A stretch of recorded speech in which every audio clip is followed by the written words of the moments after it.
Brian is on a mission to fundamentally change the way the world operates, to drive economic freedom. How do people have time to try to divide us and focus on these things that aren't about our mission? The only thing that everybody at Coinbase can be assured of that we share as a common framework is our pursuit of the company's mission. Hey, everybody. Welcome back to the HR Heretics podcast, where we get into the real talk of company construction. These are the conversations that happen between founders, chief people officers, and board members behind closed doors. We're heretics in this industry because there's a culture of silence around important business topics, especially with people. But on the show, we tell the truth and expect the same from our guests. We have a huge show on deck for you today. We got LJ Brock, the Chief People Officer at Coinbase, on HR Heretics. We covered so much ground with LJ, from the mission-focused article, also known as the No Politics at Work document, that dropped in September of 2020.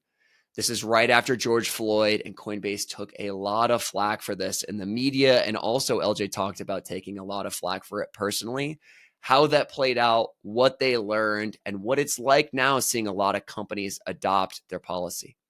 We also talked about why Coinbase doesn't negotiate with new hires, and also how they disproportionately reward top performers. We got into a little bit of the relationship between LJ and Brian, Coinbase's CEO, and why LJ believes every exec has to have a crucible moment early in their tenure to see if their relationship will survive long term. Finally, we got into the talent density article that dropped in November of 2023, how Coinbase came up with it, and why I think it's going to be the future of how companies evaluate their talent. This show is epic. It's one of my favorites we've ever done. I think it has the opportunity to change a lot of minds on how we evaluate people ops and where people ops goes in the future. So please like, subscribe, and share. And without further ado, here's LJ Brock.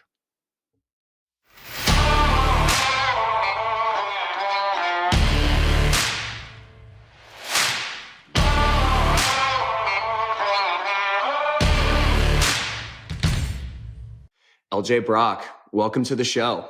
Thank you for having me. Excited to be here. All right, I want to get right into it. And I want to talk about September of 2020. And that is when Coinbase came out and banned political discussions at work. This became like a huge thing in the media, a huge narrative. I think that's actually still going on right now in tech. Talk to us about how that decision came to be and how that's played out for you guys. Yeah, thanks. Thanks for reminding me about September 2020. Well, I think if I'm going to answer that, if you indulge me, let me zoom back a little bit on sort of the history. So I joined Coinbase in February of 2019. And I think that upon reflection, when I look back, one of the views I have is that in the years that led before I joined, and when the company grew from 200 to say 700 people, it was about 700 people when I joined, that I think Brian Armstrong, our CEO, got a lot of advice from a lot of great, very well-intentioned executives that worked with him over that period of time. These are all extremely talented people. They had great intentions. But they were giving him advice that I think was probably, I would characterize, I don't know if Brian would ever characterize it this way, as sort of like mainstream, this is how you build a tech company advice. This is how you're going to win talent. This is how you're going to be successful in the marketplace, in the talent marketplace, Brian. And I think the result of that was that for several years, the company drifted like a few degrees off of like the compass that Brian had. It wasn't really overt. It wasn't like, oh my God, we're wildly off direction. But if you're, 2 to 5 degrees off for 3 or 4 years in a row, and you grow from 200 to 700 people, pretty soon you look back and you're like, wait a minute, there's a substantial difference here between the way, I would like to operate this company and the way it's actually operating. And so part of the way that played out, even before sort of that September timeframe, was, as we were having sort of the classic all hands that a company in the tech sector might have, there was these grandstanding moments where people were coming up on the in the mic and trying to, get gotcha moments where they were giving me some tough question or Brian some tough question, things like that. And I think that sort of, didn't sit well with Brian. And the reason it didn't sit well with Brian, and this is I think one of the beauties of working with founder owners, is like Brian is on a mission to fundamentally change the way the world operates, to drive economic freedom, right? When you think about sort of the mission we have as a company, it's a life's work. It can almost seem insurmountable at times. And I think what he found is like, how do people have time to try to divide us and focus on these things that aren't about our mission? And these are even just smaller little sort of gotcha moments, let alone sort of, larger moments that we were facing as a society. So when you fast forward all the way to, the terrible incident with George Floyd and everything that was going on around the social justice movement, what I think we saw was that then there was an expectation for a lot of companies in the marketplace, at least a tacit expectation, that companies were going to focus on things outside of their mission. And I think that's where the moment hit for Brian, where he was just clear as can be that, look, the only thing that everybody at Coinbase can be assured of that we share as a common framework is our pursuit of the company's mission. And we don't have time or the luxury of sort of focusing on things outside of that if we're going to take on this truly massive task that we're trying to tackle. And so I think in that moment, for Brian, this was not just about sort of being apolitical. And to be clear, sometimes this gets lost when we focus on it. What we're saying is we're not going to be political and focus on politics around things outside of our mission, things we can't impact. We clearly do take stances on things that can impact crypto today, and maybe we'll talk about that later. But I think for Brian, this was a moment to sort of reshape the organization and say, hey, the company I want to build is going to be comprised of people who are bound by a relentless focus on achieving our mission. And we're not going to focus on what divides us or got you moments. We're going to focus on this sort of core area of driving economic freedom. And so that's sort of the underpinning of how we got to that moment of the blog around being mission first and how we took that stance. I want to talk about post the decision and what has happened, because from my view, outside of Coinbase, at that moment in time, the narrative was in the media, they're never going to hire anybody again. Who would ever want to work at Coinbase? They don't believe in diverse views and having tough conversations. And so walk us through what actually happened after Brian had the post. Yeah, well, so just even as we're going through like iterations on the post and getting ready to post it, no truer words have been spoken, Nolan. I mean, I had friends that were like, "You'll never work again. You need to resign. Yeah, like, you're blacklisted. Like, this is it, LJ." I mean, good, trusted friends who are CHROs, friends who are in CHRO search. I mean, they were doing it from a watch out for yourself kind of thing, right? And there were plenty of people who were saying, "Hey, you're not going to be able to hire. The company's just dead in the water from this." And, and we may want to talk about this, but one of the things that I was adamant about was, hey, if we're going to do this, we're clearly resetting the expectations of employment at Coinbase. And so I was really adamant that we had to offer an opt-out to everybody in the organization and say, look, we're changing the expectation of maybe why you joined. We honor that. If that is the case, that's on us. We're sorry. We hope everybody's going to want to be here. But we're going to come back next week, and this is going to be the way we operate. And if you can't do that, then we apologize, and we're going to give you a generous severance. But if you can do it, we're really excited to have you. And that, I think, was a seminal moment for us, because I think being able to take that stance and having that sort of conviction then helped us, Nolan, really get more comfortable with the idea that we will fight through some of these other headwinds that you were talking about. And so what did ultimately play out is a couple of things that we saw. And to be very candid, to my surprise, because I wasn't sure how this was all going to break either, we found that there was a tremendous amount of people who actually flocked to an environment where they were going to be free from the burden of like division in the workplace, that they wanted to come to a place that had a why that was going to be focused on the mission. we found that it did not in any way. Look, to be very clear, we didn't say, hey, we're not going to focus on things. We said we're going to focus on things we can control. We may want to talk about this later. We've taken a lot of steps, I think, that we're very proud of that create a more equitable and diverse environment inside the company. And we found people that really appreciated that. And so the shorter answer is all the doomsday that we thought was coming didn't happen. We actually flourished after that. And then I would say, the epilogue for me personally is I could create a side business on consulting with CEOs and CHROs who call me still today and say, hey, we would like to do something like this, but we're petrified. How did you do it?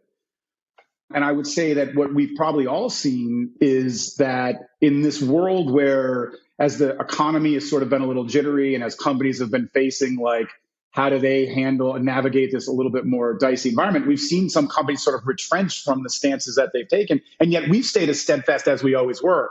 So my shorter answer is there, and this is one of the things I've just found in working for, Brian and generally for founder owners is, these guys are right a lot more than you give them credit for, and you got to have some faith in their vision. And so all kudos to him. I think he saw a vision that I didn't see, but I was willing to stand behind and execute.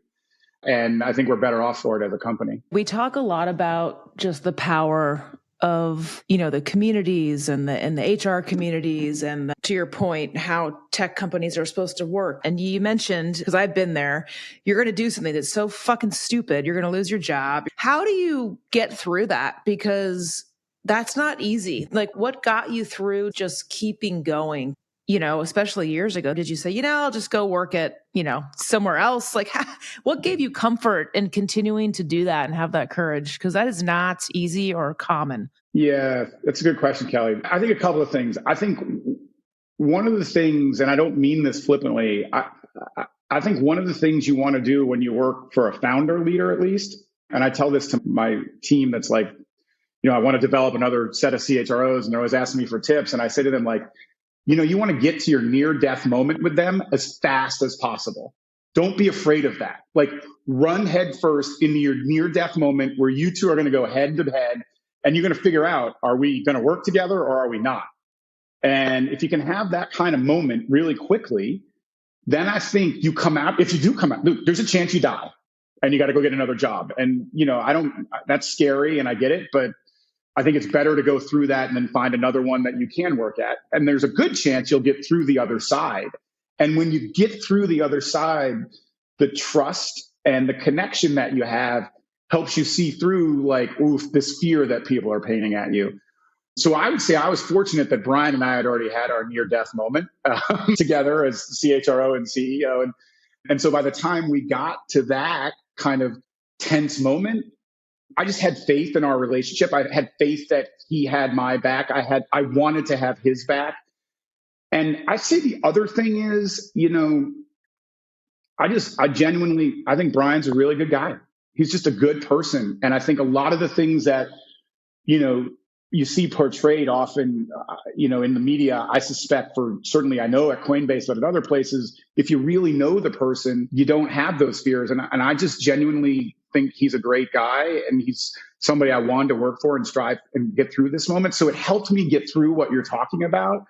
And I think, my advice to people is like, if you don't have that kind of connection, then you're going to have that moment where you're like, oh, I think I just got to go get another job.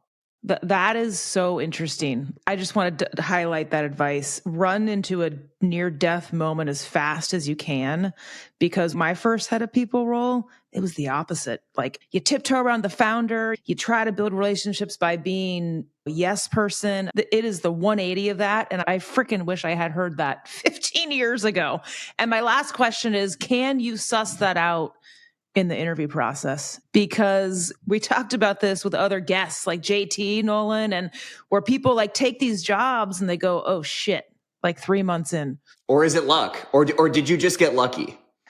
I don't know. I mean, I'd love to tell you that I didn't figure it out in the interview process. Like, I'd love to tell you, wow, I'm some genius interviewer and I knew that I had figured this out with Brian. I mean, Brian and I spent a fair amount of time together in the interview process. And, it's a CHRO and guy who grew up from recruiting. I'd love to tell you that I think you can design interview processes that do a great job of a realistic preview. And I want to say, we really try really hard at Coinbase, but I think what you can do is mitigate risk. You can ask a lot of questions. You can push yourself to be more transparent and apply that 180 thinking in the interview process and see how they respond. If you're willing to like risk that you might not get the job, which I guess is better, but you can do things like that.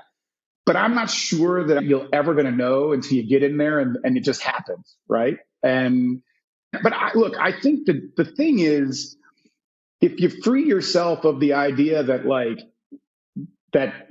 dying in that moment is bad, then it's not so scary, right? You're like, look, it's healthier for both of us if we get through this. And I think usually when you go into it, I don't mean like reckless abandon, but when you're willing to be that vulnerable and get to that moment, I think more times than not, you break through to a healthy other side and you get a good understanding. I think the tiptoeing that you experience, which I've seen too, that's where it just gets really painful for the long haul, right? Hey everyone, we'll be right back in a moment after a word from our sponsors. There's a world where your CRM is powerful, easily configured, and deeply intuitive. Attio makes that a reality. Attio is a radically new CRM built specifically for the new era of companies.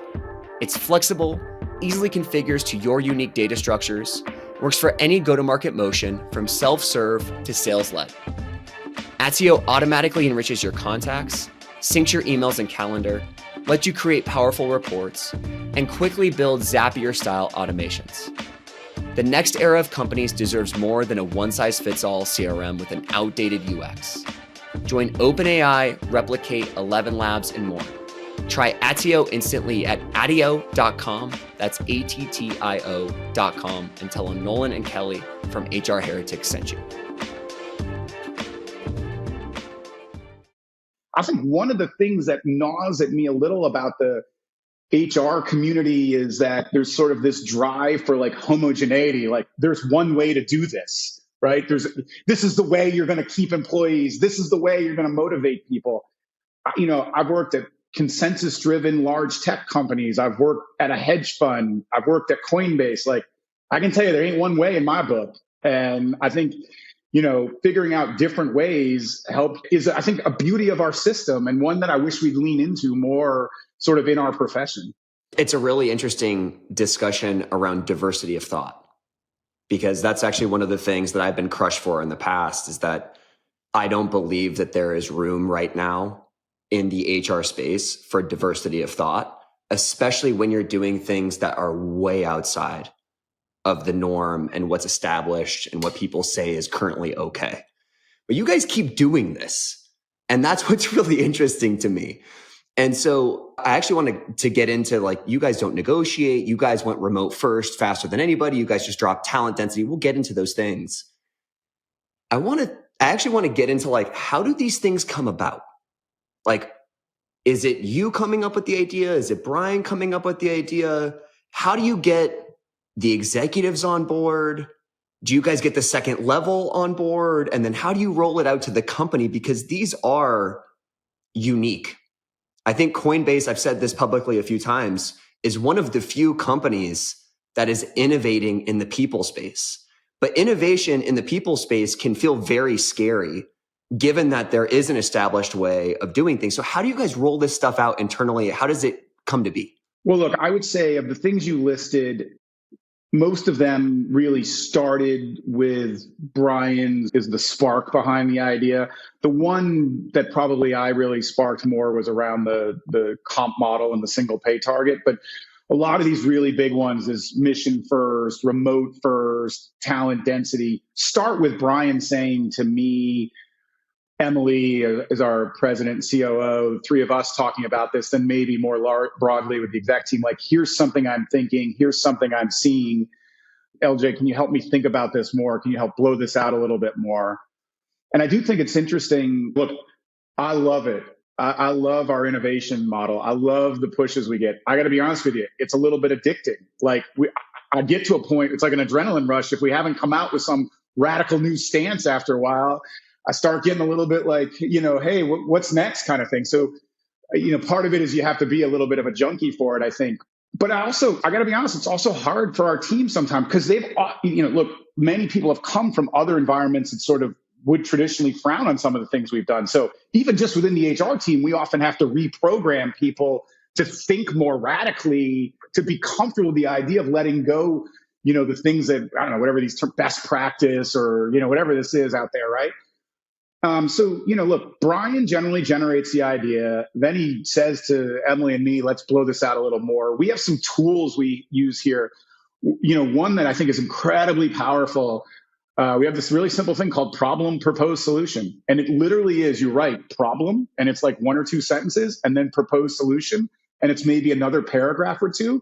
One of the things we value at Coinbase is clear communication. It means don't say in 2 words what you can say in 1, that kind of thing. And so you would be shocked at some of the major things we have launched that came from a half-page problem, propose, solution that Brian penned, shared with me, and we began to edit in the Google Doc together with a whole bunch of comments and just went back and forth and iterated on. By the way, it plays out great in a remote first company. That's the way we do these kind of designs. We don't even have to be in a room together. We can be working sort of asynchronously and doing these things. The ideas get generated. We really push ourselves, I think, to be very first principles thinking. Like, I think one of the things that you always have to push your HR team when you're working with a founder, I always say this, like, this is Brian's life's work, right? Like, and so he's just not going to accept like, well, this is the way we do things. Like, you have to go all the way down to the, why are we doing it? I'll give you a real-time example. We're debating right now. We're having a dialogue about sort of reinstituting the nature and the depth of reference checks.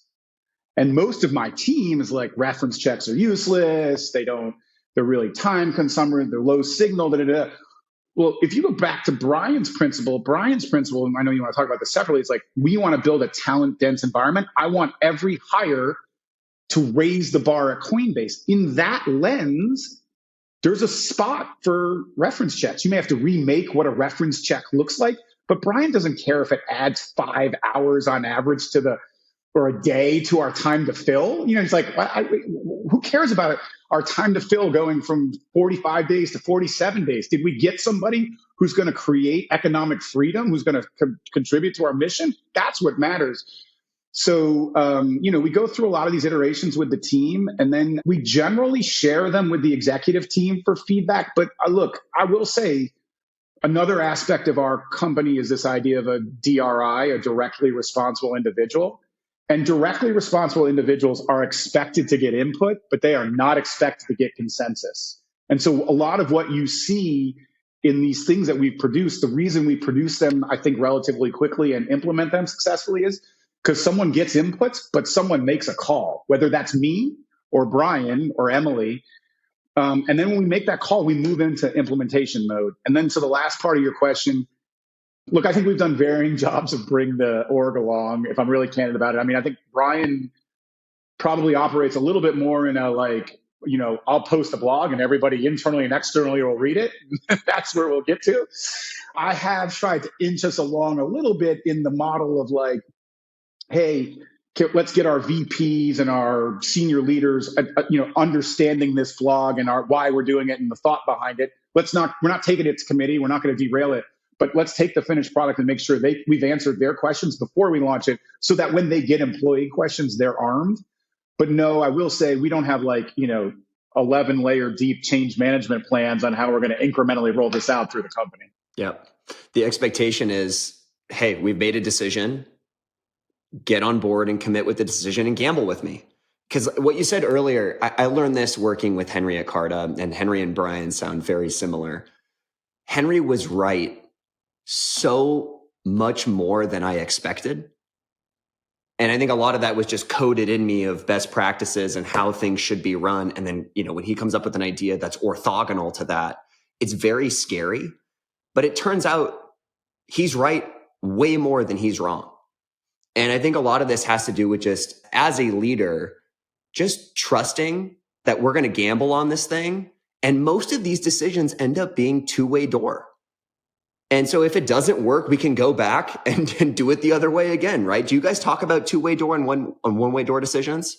Yeah, for sure. I mean, one of the beauties of Coinbase, and Brian and Emily emulate this through the organization, is like, look, if it doesn't work, we'll kill it and start over and do something different. Like, we're not so wedded to a decision that like we're changing time, for all of time. Now, look, there are decisions that have greater implications than the rest. So, I mean, we took a really pretty fast move to remote first, and we saw our population just explode from mostly being all within a commuting distance to downtown San Francisco to being all over North America and all over the world. That's a little bit of a hard one to unwind, right? So there are different ones where you have to be a little bit longer committed. But in general, we don't use the two-way door phrase, but the mindset is absolutely one of like, we're going to go try this. And if it doesn't work, we'll do a retro. But one of the things that's beautiful about Coinbase is this idea of blameless retros. And really, when things don't go well, just getting to the root of why didn't it work and then making a change and doing something different. LJ, I have maybe a devil's advocate question to what you two were just talking about. And believe me, I love a good gamble. I love change. I love doing things differently. However, you have a lot of change, a lot of innovation, a lot of doing things differently in Coinbase in an industry that's also very like change, chaos, new. Do you have any challenges with that? I mean, because I could see employees getting a little jumpy at the combination of both those things. So I just was wondering, any challenges with how you operate internally in the industry that you're in? Yeah, I mean, look, not without challenges. We certainly get in employee surveys and just in conversations like, this place is demanding or it's hard or the pace of change is frequent. We're all human. People get tired sometimes, right? I do think one thing again, Brian does an absolutely phenomenal job of modeling is this idea of like, we sprint and recharge. So one of the things that we did and then unwound, for example, is during COVID, we did 4 weeks of recharge where the whole company shut down, one every quarter. And then we still had PTO for people to take around that. We didn't expect people to take 8 or 10 weeks off a year, but we said, hey, we know it's not all going to work. And the concept there that Brian has is like, yeah, this is demanding, but there are not a lot of great examples of really impactful things in the world that weren't demanding. But one thing he does is he's great about modeling. Like he sprints for a quarter and then he takes a week off and he's on PTO. And, I hear all the time about executives modeling the behavior they want. I always share the story of like, one of the first weeks I started, I was my second or third week and we were having this big outcome and Brian's like, I'm on vacation, you deal with it. I need to recharge kind of thing. And, at the moment I was like, oof, but looking back, I'm like, how awesome is that? That like the CEO is saying, I need to recharge my button so I can play for the long haul. So I would say, Kelly, like we try to embed two things. One is we try to embed a sprint and recharge culture. And the other thing, and this cuts across everything we have talked about and will talk about, and this is why we publish externally, et cetera. We try to be unbelievably overt and transparent up front about who we are and who we're not, so that when you come, you are intentionally joining the craziness. Like you know what you're getting into, right? Totally. If someone pressed me for the biggest theme in this whole damn show since we started, it's like every episode, Nolan, it's been clarity of identity. And that is the foundation of everything. And we just talked to DHH from Basecamp last week, and so interesting. They have the sprint culture as well. It's literally in their handbook around these sprints. And I actually really love that concept. But it's because people can vote with their feet. Yeah, so that's the other thing. Look, I'll just say, like, I think we realize, we want to keep top talent. We spend all our time talking about top talent. We use that phrase more than any. But I think we also realize that, like, I tell people, you want to be at Coinbase during a period of time that you are interested in the hockey stick portion of your career, where it's going to be hard up and to the right. And while you are here, we're going to give you incredible experience and opportunities and rewards for that. And there may be a moment where you want to plateau, and that we understand that. And that's just we're not going to plateau. Company's not going to plateau. So you may have to vote with your feet. And by the way, one of the things I tell people is like, I did that in my career. I worked in a hockey stick kind of environment. Then when my daughter was born, I went to sort of plateau environment for 18 months because I wanted to just have a little better balance. And then when we got past that, I went back into the hockey stick environment. I think that's empowering people to own their careers and make better choices for themselves. Great chronology, by the way. I decided to go into venture, into the number one role when I was 16 weeks pregnant. So I should have literally picked the opposite of what you should be fucking doing. Exactly. All right. So I want to talk about talent density because in my mind, I think we're going to look back on the talent density article very similar to the mission focused article in 5 to 10 years and say this was a seminal piece in tech. So for the audience, I'll give the high level view. This came out in November of 2023. And there's a few principles. Number one is that you guys are now doing cognitive testing, which is, more structured assessments. You're increasing the percentage of hires from internships. Brian or Emily, your CEO and COO, have to approve all hires. You're giving now real-time feedback for performance management, and executives are being held accountable for talent density in their orgs. So just walk us through, this is a lot. I mean, I can't even imagine like how long it took to like roll this thing out and get alignment on this thing. Walk us through the soup to nuts on how talent density came to be. Again, I think a little bit of a similar story to the one I shared at the beginning around just, the evolution of the culture and mission first. I think Brian and Emily have always had the strongest desire to have just a truly elite talent organization and have a really high bar. I mean, we tinker with our performance literally every 6 months to try to true it up and make it a little better and get better outcomes. We've done the same in hiring aspects. And I think we eventually got to this moment where I would say that Coinbase has sort of been a leading indicator. Like we went off the cliff on bad news before everybody else did. I think we've been starting to see things get a little better earlier. In the throes of sort of as the market, FTX blows up, finance has challenges, just general crypto. So I think one of the things Brian was like, I believe crypto is going to continue to shape the world. And I believe we are the blue chip player in crypto. And I believe we offer the very best career opportunities to people who want to be here. We should have the highest standards possible.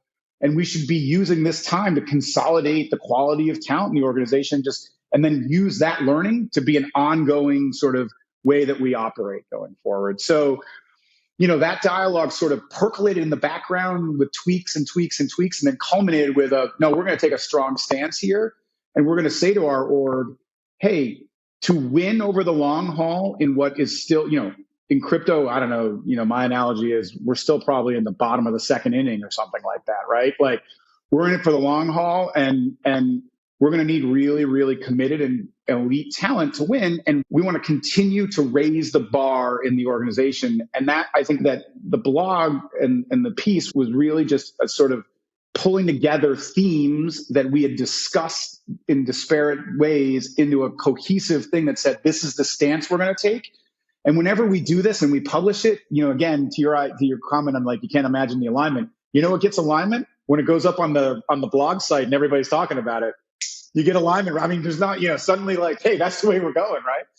So, I think, that one, by the way, was one that was pretty collaborative. I mean, Brian had some things. Brian's always been a strong believer in, regular perf environments and 360 feedback. And I was one who was really a big believer in the early in career programs. And, so this is one where we went back and forth and had a lot of iterations as a small group on designing. And then, but I think agreeing with you, we see this as something that's going to shape the next, 5 years or more of Coinbase. And it's something that's really going to be central to the way we build the company. And I'd say one of the things, by the way, I'd say is like, look, the other thing I would say to people to think about is, my journey at Coinbase is I joined, we were 700 people. We peaked at 7,000 people.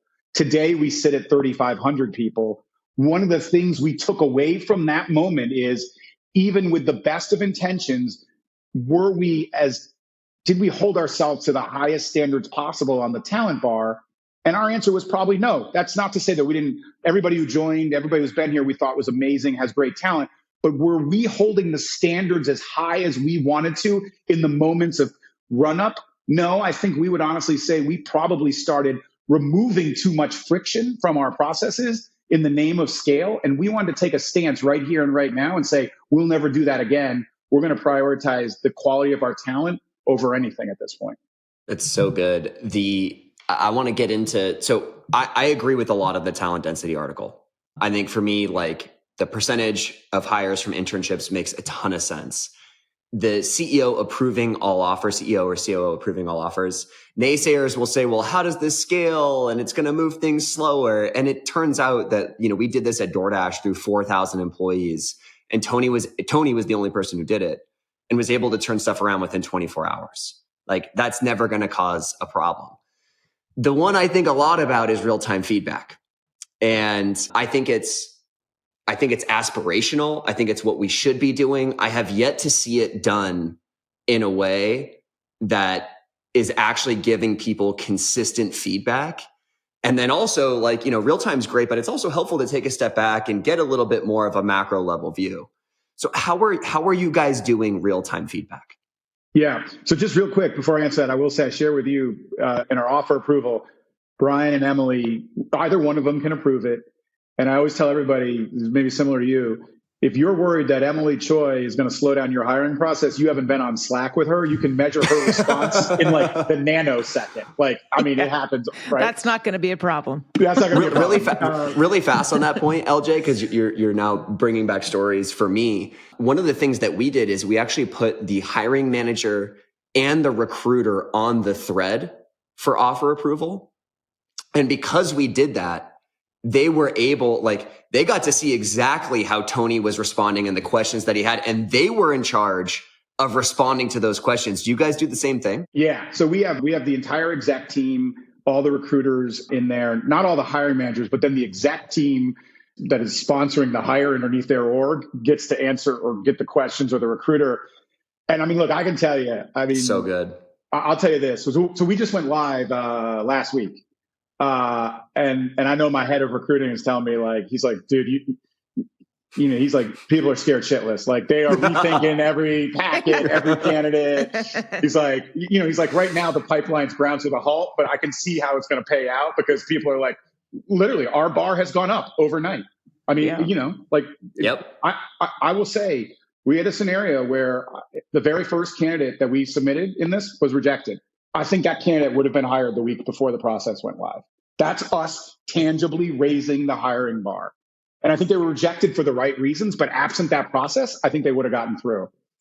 So to your question on feedback, look, first, let me say it's aspirational. So we are not like, oh, we've got this one baked. I think there's a couple of things at play here. At the first level is, one thing we're doing is we're going to move to, beginning this year, a quarterly check-in on both, basic, the same old, the what and the how in our numeric system. And we're going to give everybody a rating on a quarterly basis. The reason behind that is, like, I don't know about you, but I cannot remember what the best of my direct reports were doing 11 months ago when I try to do the annual review, right? So the cadence and the pace of our business, the chaos that Kelly talked about, everything means that this thing happens in, I'm not even sure 90 days is fair, but let's just, we're going to truncate it into sort of a natural rhythm. I even write it down, take notes, and I look at it and I'm like, what happened 8 months ago?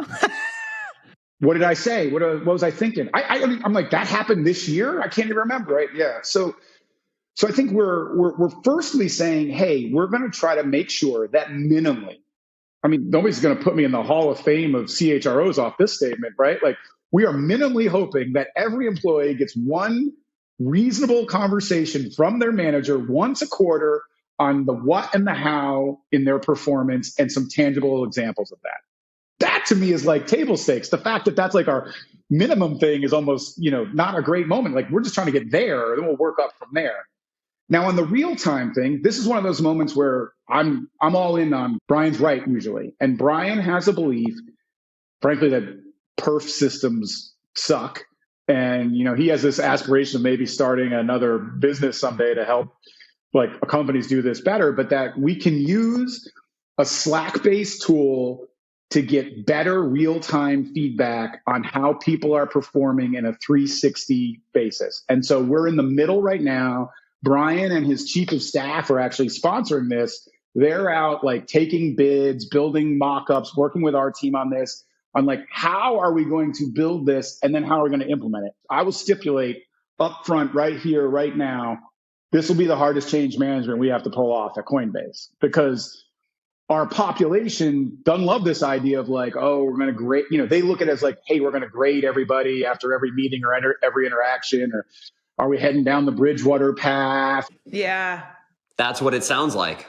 I think Brian operates from a different paradigm, and I think he operates from a paradigm that actually, and this is, I think, part of the job of my job, Emily's job, to help people really understand the context. I think Brian actually is more worried about managers making unilateral decisions than using math, getting lots of data points on someone and saying, hey, the math says this is an amazing employee.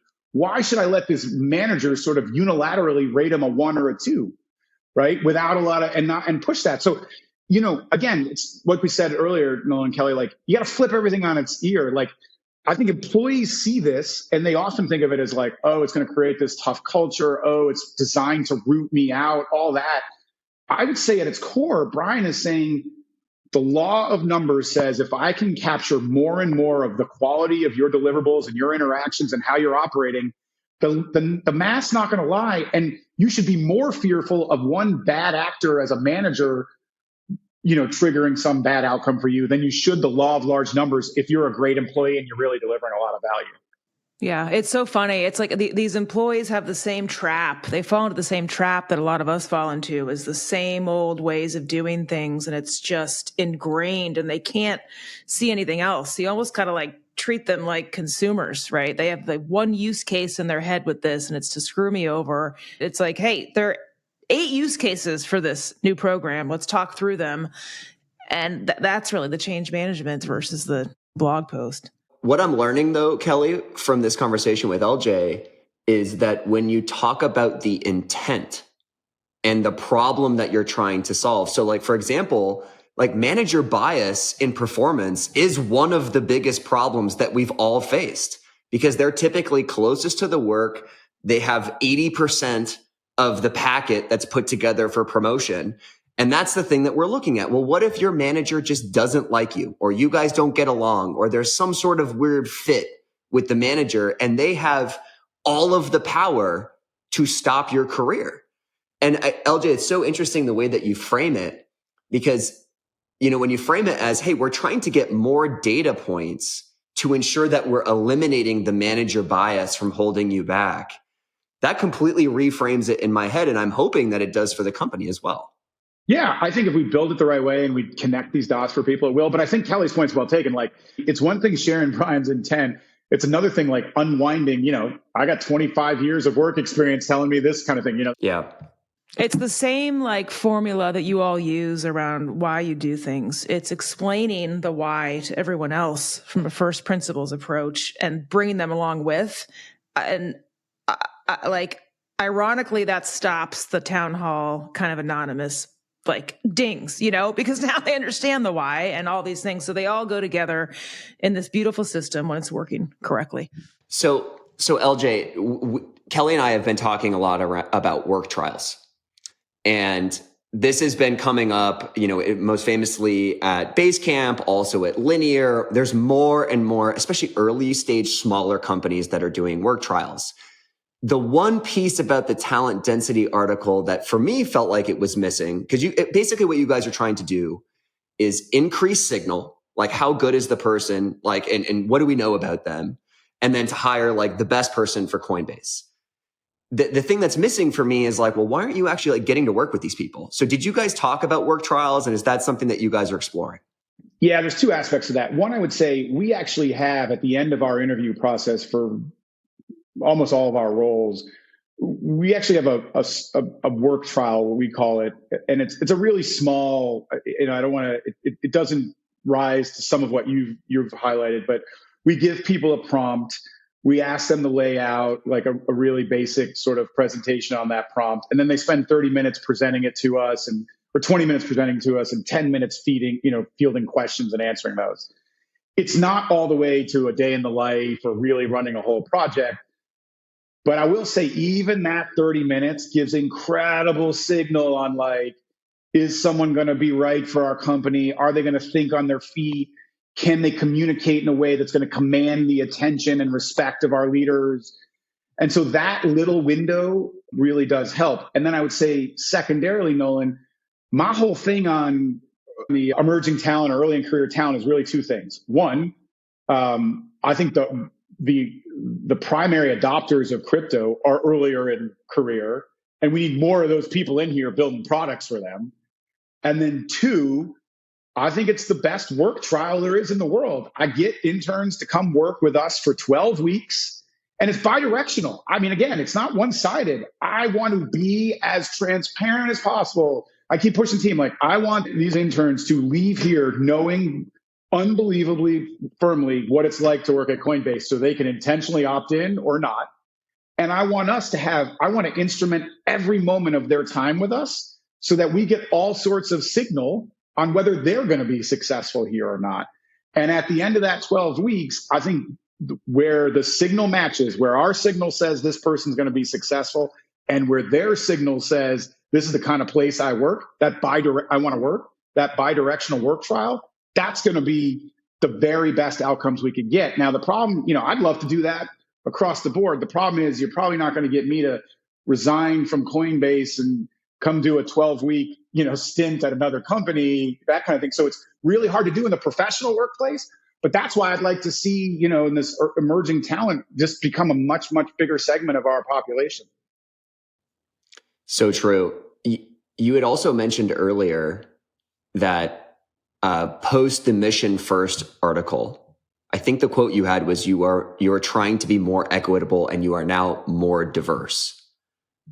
I'm assuming that how you're doing that is actually by going a little bit more junior as the talent pool then opens up. But talk us through exactly what that means and how you were able to achieve that. Yeah, I would say so just zooming back, one of the things we always said is, look, we're going to focus on things we can impact. We're not going to make statements that are virtue signals or things that are outlandish and that we'll never achieve. We're not going to tell you that 50% of our software engineers that we hire are going to be women if only 25% of the graduating computer science majors are women. We're going to try to make very realistic goals in our organization. And we're going to try to focus on programs that really have a massive impact. And one of the things that I think was the biggest impact we've had is way back, we moved to a single pay target. And we said, without exception, I can sit here and tell you, we have never since implementing this made one exception. We said, hey, one of the ways that we can impact diversity, one of the ways we can remove sort of some of the bad things that potentially happen in the world is by not saying, hey, we're going to perpetuate any compensation differences that, women or minorities or things experience coming out of school and through their career and then continue to perpetuate that. We're going to say, when you come to Coinbase, there is one number we pay anybody who joins. And that's the same number that everybody gets once they're here in that same level. And then what we're going to differentiate your compensation on is how do you perform at Coinbase? And then we focus and remove bias from that process and we back test it and we make sure there's no disparate impact. And so what we've seen is we have a world where I think that has been the biggest differentiator. One of the things I talk to people about, or what I hear from our employees is, I was worried about Mission First. I saw that. But when I heard that, hey, you're making pay this fair for us, I wanted to work at that company. And so, yes, Nolan, some of it's been we've hired earlier in career people. Some of it's been that we've gone remote, to be honest with you, right? I mean, just to be really candid, I don't think the population that can afford to commute to downtown San Francisco is the most diverse population in the world. So it turns out when we can hire around all of North America and all the world, diversity suddenly gets a lot better. So look, we have a long way to go as is any company on this, but I think when you think about smart programs that you can control versus things that just, garner some headlines but don't really move the needle, that's another one of those things that we've seen really play out really well for us. Yeah. I want to make sure we don't lose this. You said you haven't made one exception to the single pay target. That is incredible. I mean, there has to be a story where you attempted to make that exception. I mean, how do you hold that line? Yeah, I've tried that in the past and it hasn't worked because it's so hard to hold the line because you get so much pressure from managers who already have time bias, who need to make hires and get shit done. And so it's a great question, Kelly. How do you do that, LJ? So I think this goes to a lot of the things we talked about. I think one, it's get to that near-death experience. I think two, it's about who's the DRI. So one, I knew Brian and Emily when we implemented this and the executive team had my back because we decided we're going to do it. So when we decide to do something as an executive team, we don't decide to do it except when it doesn't work for us. We decide to do it. When it's inconvenient. Yeah. I was the DRI, or maybe Emily was the DRI, the D. But in any event, we decided as an exec team that this was a decision. I think, and I think, by the way, we are just inherently convicted that we shouldn't be paying people for what they delivered at their last employer. We should be paying them for the impact they had here. So the other thing we did there is we moved to this, really enhanced pay for performance model where our top performing people get 1.5 and 2x their target grants. It's extraordinarily differential. Damn. And Brian and Emily and the company and the board, everybody really believes in differentiated outcomes. So, you got to take for the lack of a better phrase, the good with the bad. If you want to be able to do that kind of high impact outcome, you can't be compromising on the front end, right? It's just, it's very, very rare, especially in this industry. So kudos to that. LJ, as part of the single pay target for new hires and then promotions, I think that's the way that you guys think about it. You guys also eliminated the 4-year stock grant in favor of the 1-year grant. And I've talked to a lot of people in comp, and what I hear from people in comp say is like, well, that's good for the company because they don't have as many shares outstanding. And it's good for the employee if the stock price goes down, but it's not great for the employee if the stock price goes up. How do you guys think about that? And what was the genesis around that decision? Actually, something totally different for us. It's a little bit of what goes back to the chaos that Kelli was talking about. So look, incredible volatility in crypto, right? I mean, think about it. We were valued at $8 billion in the December before we went public in April, and we went public for, 95 billion. So in that 5-month run up, right, it's just crazy. And then, so, we've seen our stock go from up to 350, 400, down to 30, back to 150. What we were thinking about, look, yes, we wanted to preserve our burn. We want to get the greatest return on our equity possible. We're a for-profit business. We got to return shareholder value. We got to manage these things. I don't want to deny any of that. But what we were also thinking about is like, hey, we want to insulate our people a little bit from that volatility, right? So in a world where I could give you a 4-year grant at 350, and then you might spend the next 2.5 years with the stock at 75, that's going to cause, you want to talk about stress and chaos, that's going to talk unbelievable stress and chaos in the system. So what we found is by moving to this model of annual grants, and then that, yes, helps us on the burn rate, but then we take that savings and we're redeploying it into other programs for some multi-year grants. We're still working through some of this right now. We did it a little bit before the market went down. We're revisiting it now.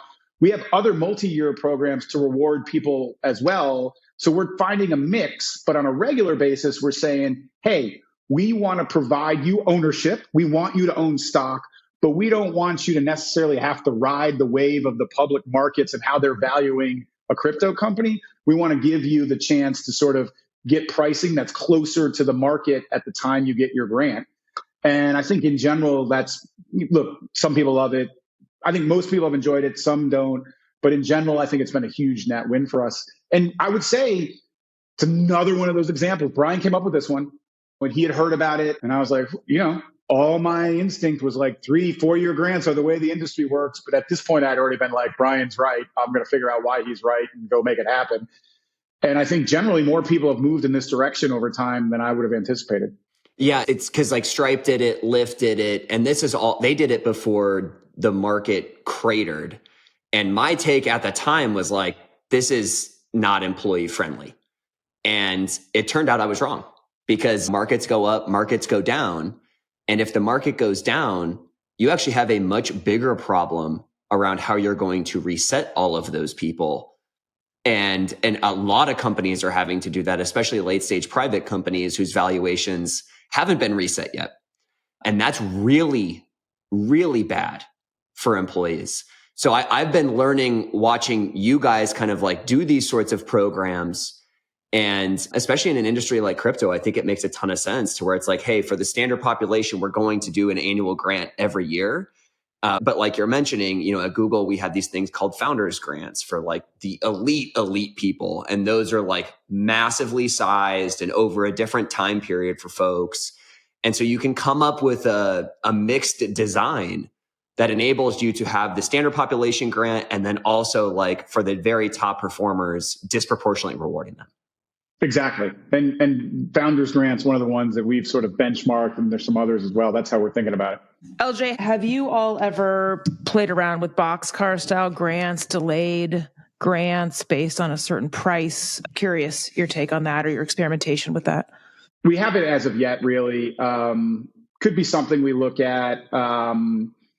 But no, it hasn't been in our toolbox yet. Just thought of it based on controlling that volatility. I did have one more question. I wanted to pivot a little bit to your leadership style, LJ, and just your background and just the difference in cultures from the Red Hat. Shout out to Raleigh, by the way. I spent a lot of time there with Pendo. Sitting in Raleigh right now. Oh, is that where you are? I'm in Raleigh right now, yeah. Your style, right? We talked about kind of the dwindling supply of chief people officers out there, HR leaders, and how you are creating more. How are you grooming? How are you developing? How are you pushing your team so they can go out and do what you do one day? Yeah, it's actually, you know what, at this point, I tell people, I don't know, I'm probably somewhere, depending on the day, either on the 18th tee or the green of my career. I don't know, but you and me both. Yeah, but I'll tell you, the days where I feel like going and doing the back nine all over again are the ones where I get like really energized about like helping the next generation of great CHROs. And I gotta be honest with you. I mean, I don't want my team to get pillaged, but I think I got 4 or 5 people that are going to be a hell of a lot better CHROs than I've ever been right now. And look, I think it starts from a couple of things.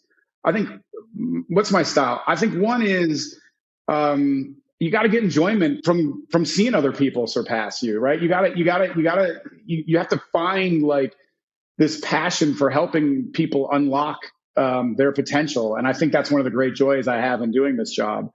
I think you got to be willing to look far and wide. I'm a big believer in heterogeneous teams. Couple of my key directs never worked in HR before they came. One was the head of biz ops. One was in growth marketing. Couple of them are from traditional HR backgrounds. Like, you bring that melting pot together, it makes everybody stronger.